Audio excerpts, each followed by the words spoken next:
from NBC News, this is Today, live from Studio 1A in Rockefeller Plaza. Welcome to Today on this Saturday morning. I'm Campbell Brown. And I'm Randy Meyer. Lester Holt is off this week. Actor Marlon Brando died Thursday of lung failure at a Los Angeles hospital. Brando was 80 years old. NBC's Mark Mullen reports on how his fans are remembering him and his work. Whatever tributes fans leave for Marlon Brando on the Hollywood Walk of Fame, some say what they got from the actor is a much bigger gift, a collection of perhaps some of the most extraordinary performances ever recorded on film. Hey, Stella! Critics will deconstruct what made Brando so good.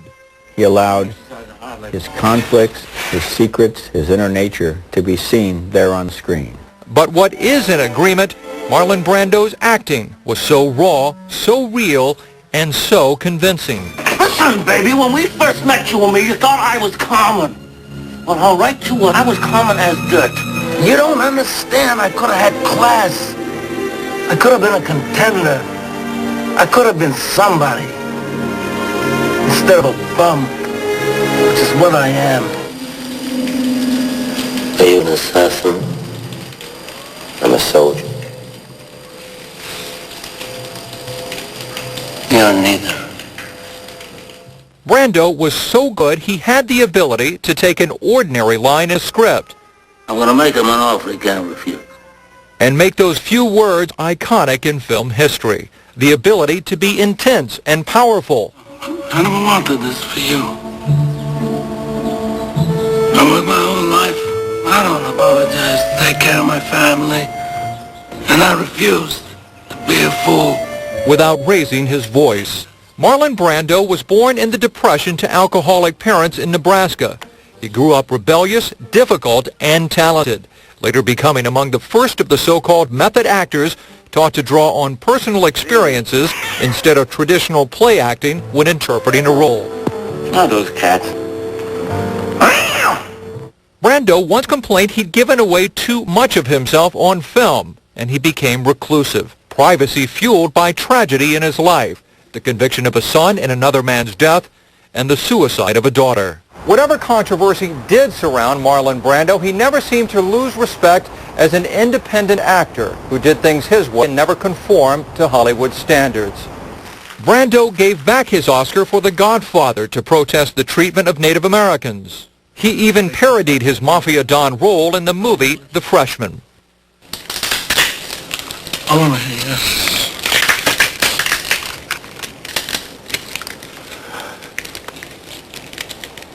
Yes. Yes. Good. Then there's the most astonishing scene in that film where he goes ice skating. Ice skates. And you realize Brando never lost the ability to amaze us. Brando once said he disliked Hollywood movies, hated learning lines, and even that he disliked fans. No matter, the fans loved him because he was that honest, because he was that good. Everything seemed possible. For Today, Mark Mullen, NBC News, Los Angeles. And Marlon Brando very rarely spoke to the media, and Larry King was the last person to interview him. Last night, I had the chance to talk with King about that and what impressions Brando made on him. Number one is how original a person he was. I never met anyone like him. Sometimes you can meet people in the broadcasting business, been doing it a long time, and say, boy, he's somewhat like him. Marlon Brando was a true original. He thought right off the top of his head. He changed the world of acting. He was a Renaissance man. There were extraordinary things about him. Like if you went when you were at his house, there was nothing in Marlon Brando's house to tell you he was an actor. He didn't know where his Oscars were. There was no posters from any movie he was in. There was a lot of books on architecture. He had an inordinate interest in earthquakes. And he wasn't afraid to be controversial at all, was he not? He never thought about that. Right. He didn't care, and I give him a lot of credit for that, what you thought about him. He was fair to his people he worked with. He was a decent person. He wasn't an immoral person. He didn't cheat on people. He wasn't... You know, if he told you something, it was the truth. If you shook his hand, he lived by the shaking hand. He had a lot of friends and people who admired him. But there was nothing PR about him. In fact, Larry, he was accused at one point of being anti-Semitic. In one of your interviews, I think in the '96 interview, he made some references to Jewish people and later was accused of being anti-Semitic. And I believe, and correct me if I'm wrong, he came out later and apologized for that. Did he not? He felt bad about how that unfolded. Was it blown out of proportion in your view?